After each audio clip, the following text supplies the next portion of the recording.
ए पागल, दिखाई नहीं देता? साहब लोग आ रहे हैं, उधर जा। तुम्हें पता है ये कौन है? जिस आदमी को तुम लोग पागल कह रहे हो, पत्थर मार रहे हो, जानते हो ये कौन है? नमस्कार दोस्तों, आज मैं आपके लिए एक ऐसी कहानी लेकर आया हूं जो न सिर्फ आपकी आंखों को नम कर देगी बल्कि आपके रोंगटे खड़े कर देगी।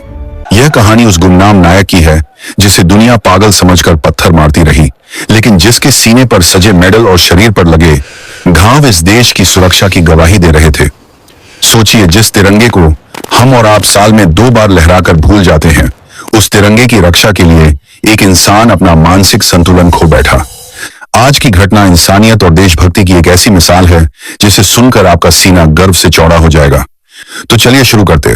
कंपा देने वाली दास्तान। दोपहर के 2 बज रहे थे और उत्तर भारत के एक छोटे से शहर का मुख्य चौराहा यानी घंटाघर चौक पूरी तरह से तप रहा था। मई की गर्मी थी और लू के थपेड़े चल रहे थे। सड़क पर डामर पिघलने को तैयार था। इसी भीड़ भाड़ वाले चौराहे के एक कोने में कूड़े के ढेर के पास एक अजीब सा आदमी बैठा था। उसके बाल झटाओं की तरह उलझे हुए थे और मिट्टी सिसने थे। दाढ़ी बड़ी हुई थी जिसमें शायद कई महीनों से कंघी नहीं हुई थी। उसके बदन पर कपड़ों के नाम पर चिथड़े लटके थे जो शायद उसने किसी कूड़ेदान से उठाए होंगे। वह आदमी अपनी ही धुन में कुछ बड़बड़ा रहा था। आने जाने वाले लोग उसे हिकारत भरी नजरों से देखते। कोई उसे पागल कहता तो कोई गंदा भिखारी। चौराहे पर एक फलों की दुकान थी जिसका मालिक सोहनलाल बहुत ही गुस्सैल था।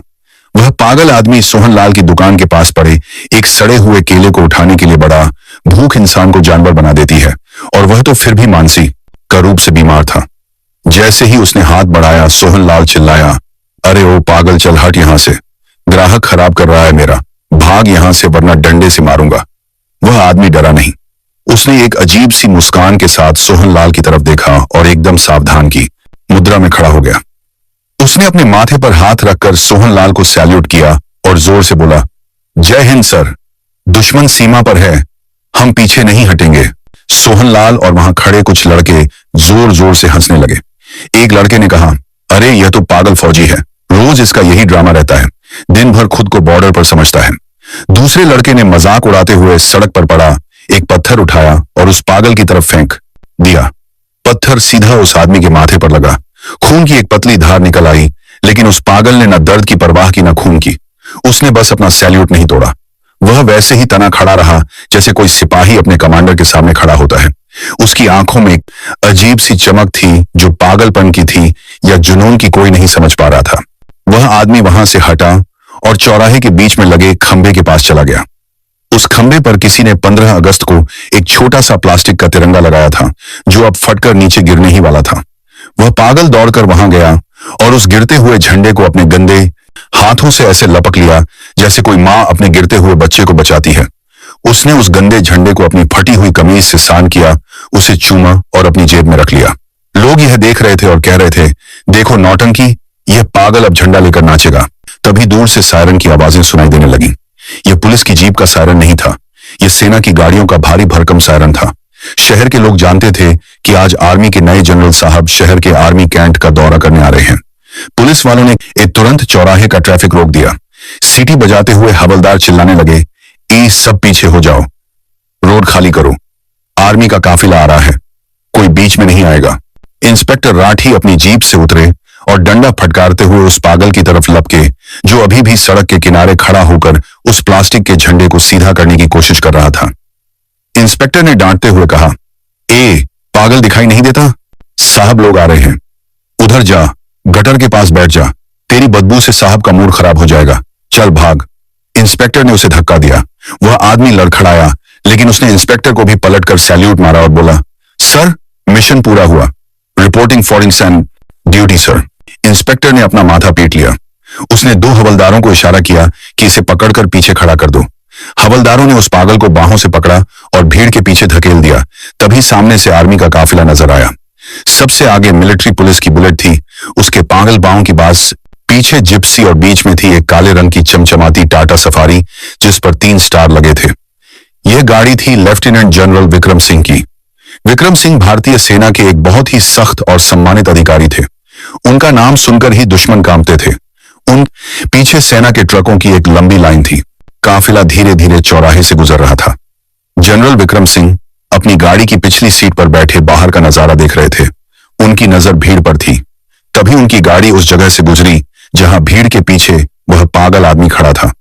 हवलदारों ने उसे पकड़ा हुआ था, लेकिन जैसे ही उस पागल ने सेना की गाड़ी और उस पर लगा तिरंगा देखा, उसके अंदर न जाने क्या बिजली दौड़ी। उसने हवलदारों के हाथ झटक दिए। वह पूरी ताकत से चिल्लाया, अटेंशन। उसकी आवाज में इतनी कड़क और बुलंदी थी कि आसपास खड़े लोग सहम गए। वह पागल भीड़ को चीरता हुआ आगे आया और सड़क के किनारे एकदम सावधान खड़ा हो गया। उसने अपनी ठोड़ी ऊपर उठाई, सीना चौड़ा किया और अपनी दाहिनी हथेली को माथे पर रखकर एक ऐसा परफेक्ट सैल्यूट मारा जिसे देखकर किसी भी फौजी का दिल धड़क जाए। उसके कपड़े फटे थे, शरीर गंदा था, खून बह रहा था, लेकिन उसका पोस्चर, खड़े होने का तरीका इतना सटीक था कि जैसे वह किसी परेड ग्राउंड में खड़ा हो। जनरल विक्रम सिंह की नजर उस पागल पर पड़ी। गाड़ी आगे निकल चुकी थी, लेकिन जनरल साहब ने कुछ ऐसा देखा जिसने उन्हें बेचैन कर दिया। उन्होंने उस पागल के खड़े होने का तरीका देखा, उन्होंने उसके हाथ का वो घाव देखा, और सबसे बड़ी बात, उन्होंने उसकी आंखों में वो आग देखी जो उन्होंने 15 साल पहले एक और सिपाही की आंखों में देखी थी। जनरल विक्रम सिंह ने तुरंत ड्राइवर को आदेश दिया, गाड़ी रोको, स्टॉप द कार। ड्राइवर ने अर्जेंट ब्रेक मारा। टायरों की चीख के साथ पूरा काफिला रुक गया। पीछे आ रहे ट्रक और जीप भी रुक गईं। पुलिस वाले घबरा गए। इंस्पेक्टर राठी दौड़ते हुए आए कि शायद कोई सुरक्षा में चूक हो गई। जनरल विक्रम सिंह दरवाजा खोलकर गाड़ी से नीचे उतरे। उनके बूटों की आवाज सड़क पर गूंजी। उनकी वर्दी पर लगे मेडल सूरज की रोशनी में चमक रहे थे। उन्होंने अपना काला चश्मा उतारा और पीछे की तरफ देखा। वहां वह पागल अभी भी सैल्यूट की मुद्रा में खड़ा था। उसका हाथ नीचे नहीं आया था। जनरल विक्रम सिंह धीरे धीरे उसकी तरफ बढ़ने लगे। पूरा चौराहा सांस रोके देख रहा था। सोहनलाल और पत्थर मारने वाले लड़के डर के मारे कांप रहे थे। उन्हें लगा कि जनरल साहब अब इस पागल को मरवाएंगे क्योंकि इसने रास्ता रोका है। इंस्पेक्टर राठी बीच में आए और बोले, सर, आई एम सॉरी, ये यहाँ का पागल है, दिमाग से पैदल है, मैं अभी इसे हटवाता हूं। ए सिपाही ले जाओ इसे। जनरल विक्रम सिंह ने हाथ के इशारे से इंस्पेक्टर को चुप रहने को कहा। उनकी नजरें सिर्फ उस पागल पर टिकी थीं। जनरल साहब उस गंदे और बदबूदार आदमी के बिल्कुल करीब जाकर खड़े हो गए। वह आदमी अभी भी सैल्यूट किए हुए था। उसकी नजरें सामने टिकी थीं, पलक भी नहीं झपक रही थी। जनरल विक्रम सिंह ने कांपती हुई आवाज में पूछा, मेजर, मेजर रणवीर। यह नाम सुनते ही उस पागल के शरीर में एक सिहरन हुई। उसका हाथ धीरे धीरे नीचे आया। उसने अपनी धुंधली आंखों से सामने खड़े वर्दी वाले को देखा। यादों के बादल छंटने लगे। उसने धीरे से कहा, कोड नेम तूफान, मिशन लाहौर। जनरल विक्रम सिंह की आंखों से आंसू छलक पड़े। यह देश के आर्मी चीफ थे जो कभी नहीं रोते थे, लेकिन आज सड़क के बीचों बीच उनकी आंखों से गंगा जमुना बह रही थी। वह आगे बढ़े और उस गंदे पागल को अपने सीने से लगा लिया, कसकर, इतना कसकर जैसे कोई खोई हुई दौलत मिल गई हो। जनरल साहब का बेदाग यूनिफॉर्म उस पागल की गंदगी और खून से सन गया, लेकिन उन्हें कोई परवाह नहीं थी। जनरल साहब रोते हुए बोले, रणवीर, तुम जिंदा हो, मेरे शेर, तुम जिंदा हो। हमने तो मान लिया था कि तुम शहीद हो गए।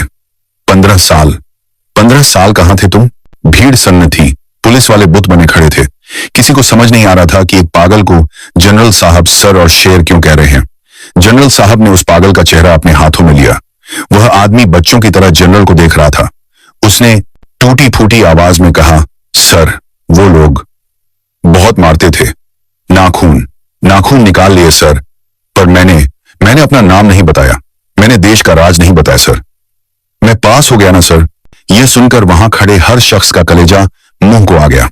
जनरल विक्रम सिंह ने पलटकर भीड़ और पुलिस वालों की तरफ देखा। उनका चेहरा गुस्से से लाल था। वह दहाड़े, तुम्हें पता है यह कौन है? जिस आदमी को तुम लोग पागल कह रहे हो, पत्थर मार रहे हो, जानते हो यह कौन है? सन्नाटा छाया रहा। जनरल साहब ने चिल्लाकर कहा, यह भारतीय सेना के पैरा स्पेशल फोर्सेस के मेजर रणवीर सिंह राठौर हैं। 1999 के कारगिल युद्ध के सबसे बड़े हीरो, जिसने अकेले दुश्मन के बंकर में घुसकर उनके 10 सैनिकों को मारा था और उसके बाद एक गुप्त मिशन पर पाकिस्तान गए थे। हमें खबर मिली थी कि इन्हें पकड़कर मार दिया गया है, लेकिन यह वहां की जेलों में तड़पते रहे। 15 साल, सोच सकते हो तुम लोग? 15 साल तक दुश्मन ने इनके शरीर का एक एक इंच तोड़ा होगा, इन्हें पागल बना दिया, और जब यह किसी तरह वतन वापस लौटे तो मेरे ही देश के लोगों ने मेरे ही हीरो को भिखारी बना दिया। जनरल साहब की आवाज भर्रा गई थी। शर्म आती है मुझे जिस आजादी की हवा में तुम सांस ले रहे हो वो इसी पागल की भीख है। इसने अपना जवानी, अपना परिवार, अपना दिमाग, सब कुछ तुम्हारे लिए खो दिया और तुम लोगों ने इसे क्या दिया? पत्थर, गालियां। सोहनलाल दुकानदार का सिर शर्म से झुक गया। जिन लड़कों ने पत्थर मारा था वे भीड़ में छुपने लगे। इंस्पेक्टर राठी की आंखों में भी पानी आ गया। मेजर रणवीर, जो अब तक पागल समझे जा रहे थे, ने अपनी जेब से वही गंदा प्लास्टिक का तिरंगा निकाला और कांपते हाथों से जनरल साहब को दिया। बोले, सर, झंडा झंडा नहीं गिरना चाहिए। देश बचा लिया ना हमने। जनरल विक्रम सिंह ने वह झंडा लिया और उसे माथे से लगाया। उन्होंने तुरंत अपने साथ चल रहे मेडिकल ऑफिसर को बुलाया। डॉक्टर, तुरंत एम्बुलेंस लाओ, मेजर को मिलिट्री हॉस्पिटल ले जाना है। यह वीआईपी ट्रीटमेंट है, खबरदार जो कोई कमी हुई। फिर जनरल साहब ने खुद मेजर रणवीर के फटे हुए कपड़ों को ठीक किया, अपनी जेब से कंघा निकालकर उनके बाल सही किए और फिर सबके सामने उस पागल को सैल्यूट किया। इस बार यह सैल्यूट एक जनरल का एक मेजर को नहीं था, बल्कि एक भाई का एक भाई को था, एक इंसान का एक देवता को था। देखते ही देखते वहां खड़ी हजारों की भीड़ ने तालियां बजानी शुरू कर दी। भारत माता की जय के नारे गूंजने लगे। जनरल साहब ने मेजर रणवीर का हाथ पकड़ा और उन्हें अपनी सफारी गाड़ी में बैठाया, वही सीट जहां जनरल साहब बैठते थे। जब काफिला वहां से निकला तो मेजर रणवीर गाड़ी की खिड़की से बाहर देख रहे थे और उनके चेहरे पर सुकून था, क्योंकि उन्हें अपना घर और पहचान मिल गई थी। बाद में पता चला कि मेजर रणवीर को पाकिस्तान ने पागलों की तरह बॉर्डर पर छोड़ दिया था, क्योंकि उनकी याददाश्त जा चुकी थी। वे भटकते भटकते इस शहर तक आ गए थे। मिलिट्री हॉस्पिटल में इलाज के बाद उन्हें यह याद आ गया कि वो एक फौजी हैं और आज वे अपने घर पर हैं, जहां सेना ने उन्हें पूरा सम्मान और वेतन दिया। लेकिन सवाल यह है कि क्या हमें हर बार किसी जनरल के आने का इंतजार करना पड़ेगा किसी हीरो को पहचानने के लिए? हमारे समाज में कितने ही ऐसे लोग सड़कों पर भटक रहे हैं जो किसी न इसी हादसे का शिकार हैं और हम बिना जाने उन्हें पागल कह देते हैं। उस दिन सोहनलाल और उस शहर के लोगों ने कसम खाई कि वे कभी किसी लाचार का मजाक नहीं उड़ाएंगे, क्योंकि फटे हुए कपड़ों के नीचे एक सम्राट भी हो सकता है। मेजर रणवीर ने साबित कर दिया कि एक फौजी का शरीर टूट सकता है, पर उसका जमीर और देशभक्ति कभी नहीं मरती। यह कहानी सिखाती है कि हम जिस आजादी का जश्न मनाते हैं उसकी कीमत किसी ने अपनी जिंदगी देकर चुकाई है। अगर कभी सड़क पर कोई ऐसा व्यक्ति दिखे जो तिरंगे को सम्मान दे रहा हो तो उसका मजाक मत बनाइए। दोस्तों, इस कहानी ने अगर आपके दिल को छू लिया है तो इसे शेयर जरूर करें, ताकि दुनिया को भारत के वीर सपूतों के बारे में पता चले। ऐसी ही और कहानियों के लिए स्टोरी बाय नीलेश को सब्सक्राइब करना ना भूलें। जाने से पहले कमेंट बॉक्स में जय हिंद लिखकर अपनी हाजिरी जरूर लगाएं। आपसे विदा लेता हूं और फिर मिलूंगा एक नई कहानी के साथ। तब तक अपना ख्याल रखिए और देश से प्यार करते रहिए। वंदे मातरम।